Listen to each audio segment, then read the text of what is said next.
got preseason football. Oh, no, we don't. No. I watched a good interview last night. I watched a good interview last night with Jimmy Johnson talking about, preseason. He said, I always hated preseason. I was bored because no one cared. Yeah. Yeah. It's funny. I would always stay locked in as long as the starters were in there. And I would try to get into some of the backups. And then, I would pay attention like a little. Like, I wanted to be one of those informed fans who was like, oh, I knew what was going on with the Eagles. But, man, when Monday Night Football would show, like, the Falcons and the Bengals, I'd be like, all right, let me check out the starters. And it's like, so no stars are playing tonight. All right, I guess I'll turn on something else. Yeah, basically watching preseason is like watching the Jets and the Miami Dolphins play during regular season. What's the point? Right. I mean, and look, I've probably watched some Jets-Dolphins games where I'm sitting there like, man, like the Eagles' fourth preseason game was more entertaining than this. And more people were invested in it. Mm-hmm, mm-hmm. Yeah, I'm torn, right? I get it. It's an evaluation time. Maybe we need to find a new way to evaluate players that doesn't take up and put players during injury time and things like that. I don't know. COVID's given us a reason to stay more, content and kept with our teams. Right.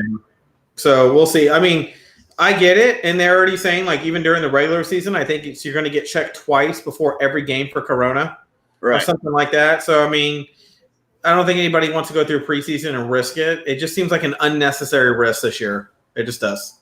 I agree with that. And this is actually one of those things I would love to see it if the preseason just died altogether. Like if this is one of those, a victim of Corona, the end of the preseason as we know it. Like, I just don't see the point. I know it's more for the back end of the roster. I would like to see more of an emphasis on more inter-team scrimmages. There we go. Or, even when you watch Hard Knocks, other teams do scrimmage against each other. Right, and I want to see more. Why not just have a little more of that during summertime and get to the NFL, add some two extra games or one extra game now that we do have one extra game, add another one, and start football season in August. I'm in for that. Yeah. Whatever gets me more football, more meaningful football. There you go. Yeah, I want to see football that counts. One of the things I've always loved when people go, Jay, you love sports, but you don't talk a lot about basketball and baseball. I'm like, because it takes too long to get to a point to where it matters. In football, every game matters. Well, and I like that you brought that up because segueing in, Major League Baseball will be kicking off their season tomorrow night. Yeah. And they're only playing 60 games, and it's going to be, man, every game is the equivalent of, like they said, like 2.5 games or so. Yeah. So really, like you lose a game, and it's like you lost the series. And I think – maybe baseball, if they're going to go back to, what is it, 161? 162. Yeah, 162. If they're going to go back to that when this is done, then have more games where it's like series where, like, even in the beginning of the season, you're playing the same team 5 times and best out of 3, things like that, position you. Just do it more often versus, like, you're playing a random team every other. Like, it's just too much. Yeah. Right. I mean, I've always thought the more divisional matchups, like interleague play, took away from as much of the divisional matchups. And there was something special about I thought when they introduced interleague play. Now, it was cool to be a Phillies fan and get to go to the ballpark and watch the Yankees come to town. That was cool. It was the first time I got to do that. But there was something special about, like, if you were, a Phillies fan, you didn't see the Phillies and Yankees went centuries without, almost a century without playing each other because they never met in the World Series. Right. And so, like, there was something special about it. And that made the All-Star game, I think, more important because you didn't see the best of the AL against the best of the NL except in the All-Star game. Yeah. And now with interleague play and with the way it's set up where you have 15 teams in each conference, like there's an interleague matchup every week. So it's not special anymore. Yeah. Yeah, I agree. I mean, look, no one wants to watch watered-down sports, and I feel like when you have that many games, you're just too diluted. There's not enough emphasis on importancy of playing. You know, I think in basketball, if they shrunk the amount of games, you wouldn't have, what do they call it? Something management now, where they can sit out. Yeah. And I'm kind of like, you know, eliminate the ability to even need that type of stuff would be, to me, a huge plus to any league. How many games does soccer play a year? I have no idea. Let's see. How many games? Like, you know, the NBA, they play 82 games every year. And, I mean, that's a grind. 34 games. Soccer's 34, much more concentrated. Yeah. You know what I mean?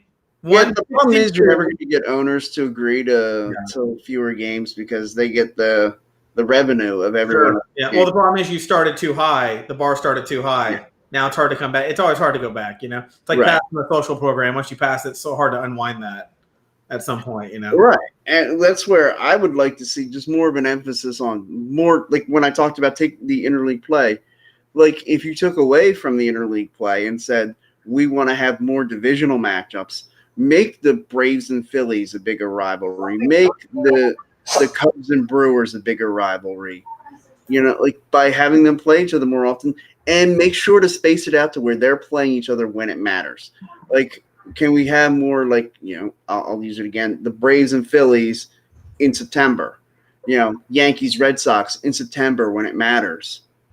Like, because, look, you can try all you want. You're not going to make a series in May or June, like when we're in a regular year. You're not going to make that count anymore, like, than it does right now. Like, but you can add to the excitement by making sure you load up September with meaningful baseball and start in late August, meaningful baseball. By putting those teams that you feel like are going to be contenders. Like, and look, sometimes you're going to guess wrong, just like the NFL. Like, they try to put the best matchups on Sunday night Sunday night football. And sometimes you guess wrong. And, like, a team you thought was going to be good isn't good. Like, the Eagles scheduled 3 straight road games last year because they thought the Phillies were going to be playing in the World Series. And funny thing about that, the season did not work out that way. Yeah. I mean, I really don't have anything to say to your point. It's all pretty accurate. I mean, normally I'm like, well, yeah, I'm like, no. I mean, look, preseason to me has always been kind of a cluster F. Yeah, it sucks. I get it. The argument, the problem is the voices who could argue for it are the ones we just don't know because they're trying to get a spot on the roster, and that's what's unfortunate about it. That's why I think they should have more inter-league scrimmages on the side during the summertime between each other, and just skip. We don't need to have an event for preseason. Preseason needs to be for the teams and the management only, not for the fans. And look, take more practices. Have practices that are designated, because the whole thing is the reason why you have preseason games is you don't usually tape practices for anything other than for your team to look at. Have a period of practice that's for open tape that can be then shared throughout the league, where, you know, other coaches, other GMs, and, you know, talent evaluators can look at that tape and say, so they can decide a guy who gets cut, hey, wait, that guy might fit in our system. Let's give him a try.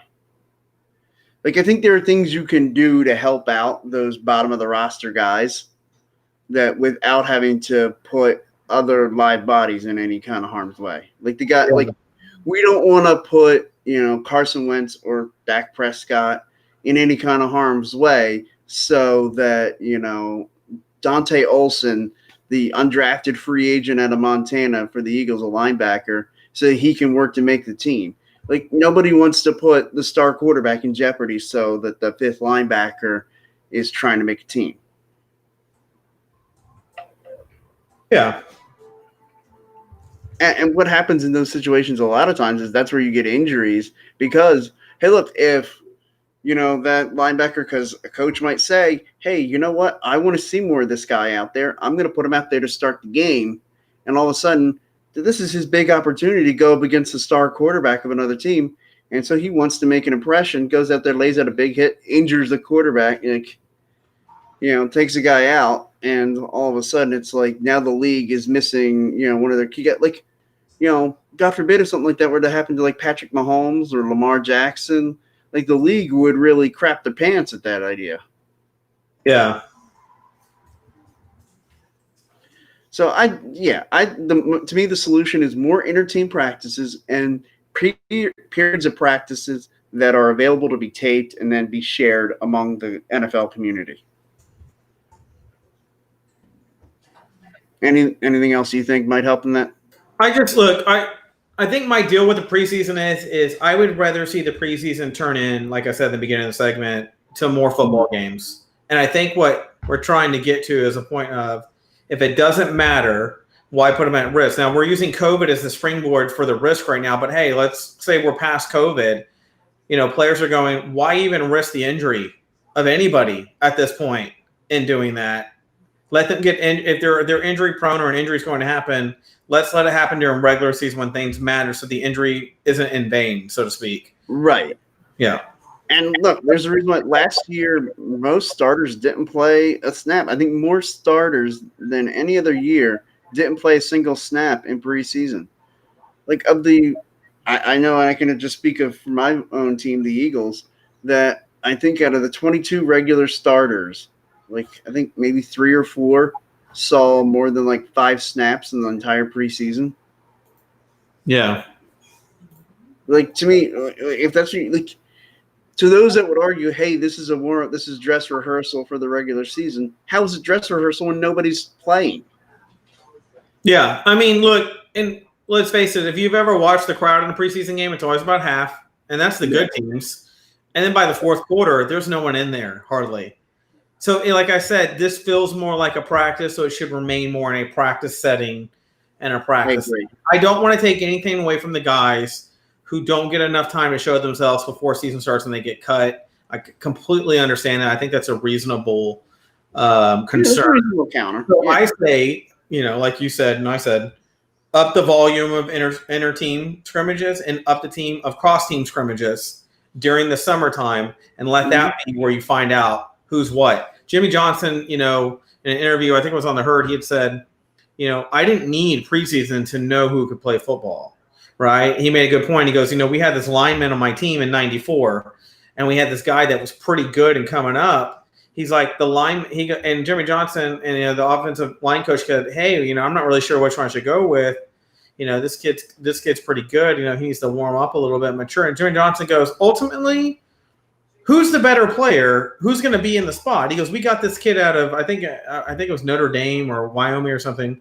He goes, and he's like the guaranteed going to eventually have the spot, regardless of this other guy. This other guy is good, but, he's a regular talent. He goes, we drafted this kid because of his talent. Because he's special. Or didn't draft him. He was a walk-on, but he was clearly someone they should have drafted is what it was. And he said, why are we debating? If he's eventually going to be in that spot probably by next year, then cut the other guy and put him in the spot now and let's just go. He's like, I don't need preseason to figure that out. He's like, there are a lot of moves like that people hold on to the last minute and they use preseason as their last minute hurrah. And he said 99% of the time you end up going with the guy that your gut was there well before preseason even started. He's like, preseason doesn't need to go as long. Anyway, I'm in agreement. I just think preseason is boring. I don't tune in. I don't watch the games. I don't watch the Cowboys games. I'm just like, I don't really care. I'm like, I'll watch an Eagles field. I just don't care. Right. Yeah. I'll watch an Eagles preseason game, but sometimes it feels more like a chore than me sitting. Like the first preseason game, I'm always hype. I'm always excited. Like, I can't wait. It's football. It's back. I can't wait. And then I watch it for about 5 minutes. And I always say this whenever I watch the Hall of Fame game. And I know I'm sure I said this last year when we got ready for the Hall of Fame game was there's a point in time, and normally it's about maybe early second quarter when I'm sitting there watching the Hall of Fame game, and I say to myself, why am I subjecting myself to this? Yeah. Like, what did I do that I feel like I need to punish myself and make myself watch this preseason game with these guys who I've never heard of before and will never hear of again? Well, and like I said, every once in a while you might have a diamond in the rough. Sure. But here's the deal, because that's not the norm. It's just there's no reason to go that route in order to find that talent. Well, and I'll say this, as again, like that diamond in the rough that we find in the preseason game, and we say, oh, wow, that guy's good. Dak Prescott, he shined in the preseason, and that's what made fans recognize it. But I'll guarantee you that Jason Garrett and the other coaches on the Cowboys staff They already knew. Already recognized that. Pretty good. They didn't need the preseason. The way we're going to put them on practice squad, worst case scenario, Right. and then he ended up being a success. That's what I'm saying. I get that. And I get that. So in other words, you should see Dak Prescott play that kind of football during those extra scrimmages. That's what that's. Right. You know what I mean? My point was, I feel like the Cowboys already knew that. It just took the preseason games for the Cowboys fans to realize it. Well, and also took it also took the preseason for Tony Romo to hurt a vertebrae. So I'm like, that's my problem with preseason. It's just not worth the risk. I agree. And they don't have to look. Fans, the people who bought the season ticket packages have to buy the preseason games. They're used to paying that amount of money. If you spread the cost of the 2 preseason games that you're losing across the other 8 games, like if you said to the fans, okay, you're not going to have to pay let's just say $50 for each preseason game. So that $100 that you would have paid for the 2 preseason games gets spread across the other 8 games. Okay. Whatever. So the owners still make the same amount of money, and it's 8 regular season games, and nobody cares about the preseason games, and the owners don't lose any money off of it. I don't see how that's not a win-win. And what are we on right now? Starting in 2021, 18 games. 2021 will be 17 games, and I don't understand how that's going to work because that means. And nobody's really explained this to me. I feel like the numbers aren't right. I feel like it needs to be 18 in order for the math to work out. But hey, there's some mathematician the NFL has that knows all this stuff. So if they say it's good, to me, there's going to be 16 teams with the advantage that they're going to have one more home game than the other 16. Yeah. And I'll tell you, as a fan of a team, if it turns out to where the Cowboys have 9 home games and the Eagles only have 8 in 1 year, and we end up missing out because the Cowboys win that extra home game, I'm going to be a little ticked. Yeah, I'm sure you would. And just like in vice versa, celebrating in the streets. And no, look, if it was the other way around, you'll be perturbed by that too. Yeah, and then I say, look, it's all the Eagles' fault. Well, naturally, because it's always all the Eagles' fault. No. Yeah, whenever there's a misbehaved fan, it's a Philadelphia fan. Speaking of fans, I was reading about the no fans at games thing and whatnot they're proposing, and I don't know, I haven't heard an official like that's officially happening. Regardless, I know maybe for the Eagles, maybe I haven't heard that for the NFL as a whole. No, the only one that's made it completely official is New York. Has said no fans are going to be at Giants or Jets games. Yeah. And Jets fans are just like, wait, we exist? They're like, wait, so that coat that kid wore in Wonder Years, that is a real team? Damn, that was a prop. Yeah. I made the joke, the Phillies open up on Friday night at home against the Miami Marlins. And I said, how funny would it be? First inning, Bryce Harper gets a base hit, rounds first, comes back and says to the first baseman, man, isn't it weird that there's no fans here? The Marlins first baseman turns around and looks at him and says, wait, you guys have fans? Yeah, right. He's like, yeah, we got these little portable ones, and they even miss water. We just thought this was a regular game. Yeah, and he's like, wait, man, I do, and I even got a portable one that puts mist on your face when you. Oh, that kind of fan. Okay. Spectators. Oh yeah, we don't have those in Miami. Yeah, I just look. At the end of the day, I think if the NFL has learned anything by the biggest complaints, other than all the people that complain about Kaepernick and how that killed ratings and whatnot, going to the other, like they were like listed number 2, number 3, people said the game is too slow. There are too many commercials. And I said, that's what preseason feels like, one big commercial. It feels like shit I don't want to watch. I'm like, hurry up and get back to football. And I'm like, if you like, so I said it needs to be between the NFL, like players, management. It needs to just stay away from the fans. It's too sticky for us. There are people who are diehard. They'll go watch a football game no matter what is going on. And I get those people. Problem is they're not the majority. So majority rules when it comes to these kind of things. No, I get it. Like, if you put that on TV, like, I still think it ought to be the practice. My biggest complaint is we shouldn't have to pay for that game. We should not have to, air the inter-scrimmage practices. Air the inter-scrimmage practices. I think that'd be awesome.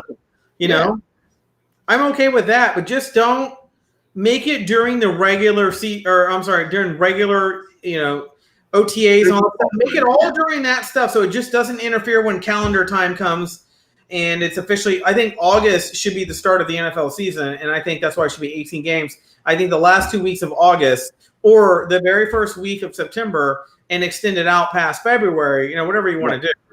Well, I don't know, think about it. One of the things I always heard was, the NFL has talked about wanting to make the Super Bowl a holiday weekend. It's the most watched event in America. Right. Why not? So people don't have to get up the next day and go to work on that Monday. Well, if you add 2 regular season games and that, add 2 weeks to the end of what the Super Bowl is, guess what weekend that is? President's Day weekend. Sweet.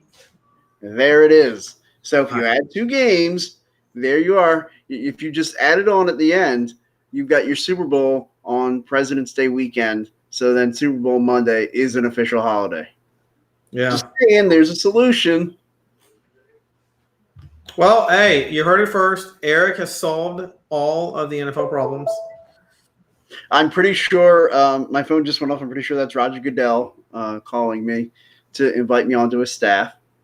And so, yeah, I might have to leave the show here, but I'll do guest appearances and, and talk about the things going on in the NFL on Mike Sports. I think that was my phone. I'm checking. I'm like, what? It just went off. It was your phone. Yeah, my phone actually didn't go off. I just wanted to pretend like I was important. Yeah, I got nothing on mine. Okay. How dare you? That's all I got to say about that. How dare you? Okay. But yeah, I think we're really in agreement here. This is we can give last rites to the preseason. Let it now die its natural death here. Yeah. Well, it served its purpose. I think it's like the 2-minute warning. Some shit has got to go. It just slows down the game. It was made for something different than exists today. Back in the 2-minute warning days, they didn't have a gigantic Trinitron with a clock on it. So the time tellers were the refs, and the 2-minute warning was their way of telling the team, since you can't see some big giant $1 billion screen, we'll manage the time for you. Well, that's not a problem anymore. It just now we've got $1 billion screen. Yeah. Now I get it. It's a part of the strategy of playing football. We base a strategy around it. Oh, go ahead and get here. 2 minutes more. We just need to get out of the way. I think anything at this point that just makes the game slower needs to be eliminated. Yeah, I'm with you. Yeah. I mean, if we're going to move to an all offense out, high scoring, high octane, entertaining slam dunk fest, a football version, then I'm like, then get all the stuff that slows us down out of the way. Like you said, the 2-minute warning. I also think on kickoffs, the clock should start the second the guy kicks the football. Yeah, I agree. Like, to me, when I think kick off, I'm like, when his foot touches the ball, the game is kicked off. Start the clock. Right. Start the clock. Totally agree. Maybe that's harder for them to see. Maybe they don't do that because they can't tell exactly when the contact. They can tell when the ball leaves, but they can't tell exactly when the contact goes. And then they're thinking when the ball leaves. And then they might be thinking, what if the kicker? What if they're thinking? What if the kicker misses? What if something happens weird, where the refs need to stop the game? Do you just start the clock over back to 0 before? I'm sure there's some complications. If something happens, you can just go back and change. The way the computer works, you can just go back in and put it back to 15 minutes, and we can go from there. You can't fix that error. Well, I think we're running into an era of, they're fiddling with a lot of stuff, but I think the kickoff is just always going to be in jeopardy now somehow. It seems like they're always messing with the kickoff now, and because of the injuries. And I get it. There was a 25% reduction in kickoff injuries after they made the change. But I'm like, okay, did you hit the plateau of what changes you can make without affecting the game too bad to reduce that? And at this point, if you go farther, you're messing things up. Right. I don't know. I'm not a guru in that department. I can only go by fan observation. I know in college football, they were. It was a few years ago. They had it for a couple of years where the rule was the clock started as soon as the foot hit the ball, and it kept going even after if there was a touchback, that clock kept going until the offenses came out. They had their 40 seconds to run a play, and so that clock kept going. And I was really curious as far as did that reduce the number of plays and by how much. Mm-hmm. Like I would say, like probably one or two, maybe. I mean, I guess if you did that on every kickoff, say if you have on average, what do you think, 5, 6, 7 kickoffs? Five, yeah, about 5. Yeah, I mean, you're probably looking at like 5 or 6 fewer plays throughout the course of a game, but that also means you're probably saving about 5 to 10 minutes. And I don't think we're talking about any huge reduction in time. To me, it's if you get your average football game to under 3 hours, that's got to be the marker to reach. And like right now, the average football game's probably 3.5, 3:15, something like that. Yeah. So you're only talking about shaving off like 10, 15 minutes, I think, and you could. Well, and they said like when I think they were working on time, the NFL was trying to get it to 3 hours and get the whole half knocked off. And I'm like, well, you might want to get rid of some commercials when we have penalties or timeouts. Maybe don't cut away to commercials during timeouts. But then the NFL is going, well, that's our chance to make revenue. So I mean, there's a seesaw there on how to handle that. I liked their little quick bit like commercials that they've done where it like goes into the corner. Right. Yeah, that is cool. I'm a big fan of that. I'm like, I can still feel like I'm watching the NFL game. Right, because we can be paying attention to what's going on. Like, when they're doing a review, like usually they're showing some more reviews while they're showing the commercial. I wonder, I was talking about the other day, I was like, I wonder if YouTube will ever go to a point where if you're watching a video, it just runs something in the corner or runs something at the bottom and then, goes back to whatever you're watching without actually making it pause and go to an advertisement and then go back. So I think the NFL did something very interesting there. Mm-hmm. Yeah, I think other teams will adopt that at some point.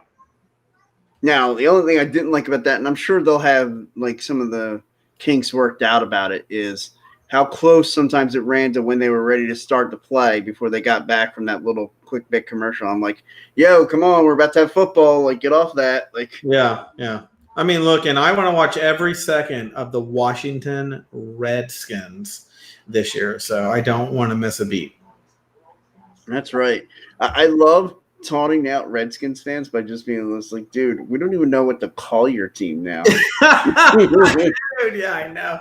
Would you guys figure out your name so we can make fun of you better? Like, come on. Yeah. What do you want me just to call you, Washington? Like, you don't even meet half what's needed. You're missing half of your identity as a team. So when you vote, whoever's on that team, you only get half a vote. I'm like, it just changes everything. Right. Yeah. Well, I like the old jokes they used to say. They're like, man, they really decided their team name's really offensive.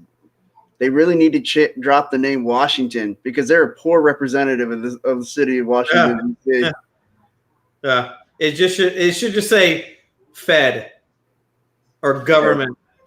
Gov.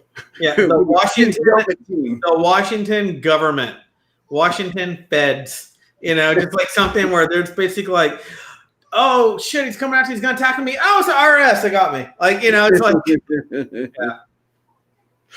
Oh, let's put a wire inside the other team's huddle. I don't know what to do about. I haven't even heard them like talk about like what they're like, oh, we're floating some name. I do like that Ron Rivera's involved. I feel like he's a good. I have a lot of respect. He's he's not crazy. When he doesn't believe in something, he doesn't go loud and freak out on everybody like Popovich of the Spurs or anybody. He start mouthing off. He's just a good like, hey, if I can be of help, I have my ideas. If you welcome them, I'll be willing to share them and talk, consult about it.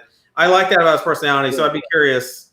If I were smart, because I'd pick like 3 teams and I would survey your Washington Redskin fans. Just to let them help you make the transition to what's comfortable for them as a fan base if you're going to make a change on them. Yeah. Don't go freaking like, oh, we're going to only listen to minorities who are upset. Like, go to your fan base. You're changing ultimately them, not anybody else. They're the ones who are going to have the most impacted. They're the ones that have all the gear and like, again, I know you've got your Cowboys stuff. I've got my Eagles stuff. Man, if I was a Redskins fan, like I'd be pretty ticked because like this is my team. Like, what if one day they came to the Dallas Cowboys? Of course, the Jones family would never ever do it.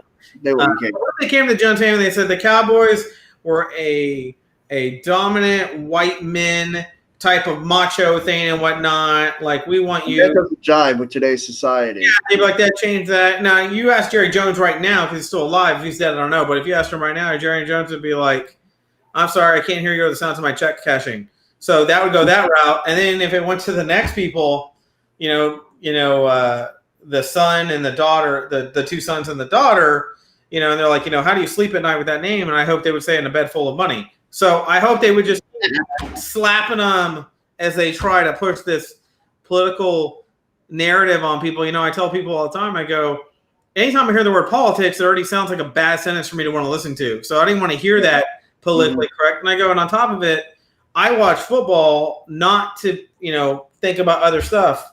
I look at it like I don't want my anchovies and my ice cream together. They just don't go right together. Right. Keep them separate. And I think Washington, my only guess is that Snyder bowed to the money loss bottom line. Yeah. I mean, once all of a sudden you start seeing, I don't think this has anything to do with sensitivity. And now that I think about it, I think he saw, FedEx is like that. If I was them, I would have been like, who will take my team as is? I bet San Antonio might have adopted him. And there's a couple of other states he could have gone to. He could have gone to a more conservative state and probably put his team right in there and been fine. He could have been the Wyoming Redskins. I mean, there's a lot of ways he could have swung it. Montana Redskins. I mean, there's a lot of ways he could have done it. Lots of land, cheap, conservative environment. Mm-hmm. But it didn't sound like it was viable to him for whatever reason. Yeah. I don't know that the league was going to approve a move because of that. Well, if FedEx says, you can't use our stadium or we're not going to renew a lease with you, that is a good reason. A lot of teams move on because of stadium disputes. Well, yeah, they move on because of stadium disputes and because of disputes with the city. Really, FedEx is just a sponsor. It's not really they don't. What is Washington Redskins Stadium called? FedEx Field. Okay, who owns it? The owner owns it. The owner owns it. Okay. Yeah, and then that's right. Yeah, the naming rights. Yeah, and so FedEx wanted to say, "Hey, we're taking our name off the stadium." I can't see. I guess I'd have to see a number sheet. I still can't see how in the insider is like, I'm already a billionaire. Like, go ahead and remove your shit. I'm still going to make money. Yeah, for every FedEx, there's so many other Citibank or whoever else pulled out on them. I don't know, but there's the company who doesn't give a shit about political correctness and they want to put their name on it. Because when this was tried a long time ago, back in 2007, when they tried to get them to, people eventually just got over it. Nope, they're not going to do it. Forget it. Life moves on. The team kept playing. That would have eventually happened again here. Yeah, and I'll tell you what. I've watched a ton of football. I'm almost 40 years old. I have never heard the term Redskin for any other use other than to talk about. Yeah, I've never heard it as a slur to anybody. I've never heard it. I've never heard like, oh my God, today this man called this Indian or I've never heard anything like that. You're right. And so I go, it became just a football team. Yeah, and personally, I don't even know what a Redskin is. Well, it's supposed to be slang about a Native American, but exactly. But my point is that if I don't know it, and you know it, so that's 50% already off the table. The new generation probably has no clue and doesn't care. Again, this all comes down to I'm not a big believer, especially psychologically, knee-jerk reactioning to anything. It's just a bad symptom. It's a bad way to do things. We're always high on emotions in the beginning, and at some point we become rational and logical. And then some people may never agree. So even if they pick a new name, they maybe go, yeah, but Snyder helped pick it, so it's always going to be racist. It doesn't. You can't please everyone. Oh yeah, there's always going to be a few people who complain about stuff like that. I heard someone say one of the name they want to keep the term red somewhere in the name so they can keep their little HTTR, the hail to the red, whatever. Yeah. And so I heard the term Red Tails as one of the team names, and I thought well, I would think it was cool because it pertains to the isn't it the Muskegee Airmen, the Black Air Force Division in World War II. But I thought well, it does still have a racial connotation to it. It's just now a different race that you're addressing. Yeah. Fuck do I know, dude. But I mean, look, I don't know. I was fine with Redskins. I wasn't offended by it. Never Like I said, never heard the term used for anything. We don't know what's going to happen. As soon as they don't produce any wins, they're going to be like, I guess the name change didn't help anything. Like, it's going to be lambasted, man. Like, oh yeah, and all these different NFC East groups and stuff that I've heard, like, dude, just call yourselves the Washington 4-12s because that's what you're going to be. Yeah. All right. Like I said, I think Washington Feds. Yeah. Hey, that works. They should redesign their uniform where it's all dark navy blue and it says Feds, just like the FBI jackets in big yellow. And that should just be, we're the Feds, man. We come in, no matter how powerful you are, we're bigger. We're the biggest military on earth, the best football team. Like, I mean, just be the government. Football team. Yeah. Yeah. Well, all right. I think that's about it for tonight. Want to tell everybody, thank everybody who tunes in and checks this out. Really appreciate it. Maybe give us some of your thoughts down in the comment section about what you think, a different name for the Redskins might be. And put if it's offensive to you. I'd be curious to see how many people. Yeah, I would really be curious. How many people were offended? Like, make this little poll survey here. Yeah, I really would be interested in that because I think it's 50-50. I'm not. I am curious to know if other people are. Yeah.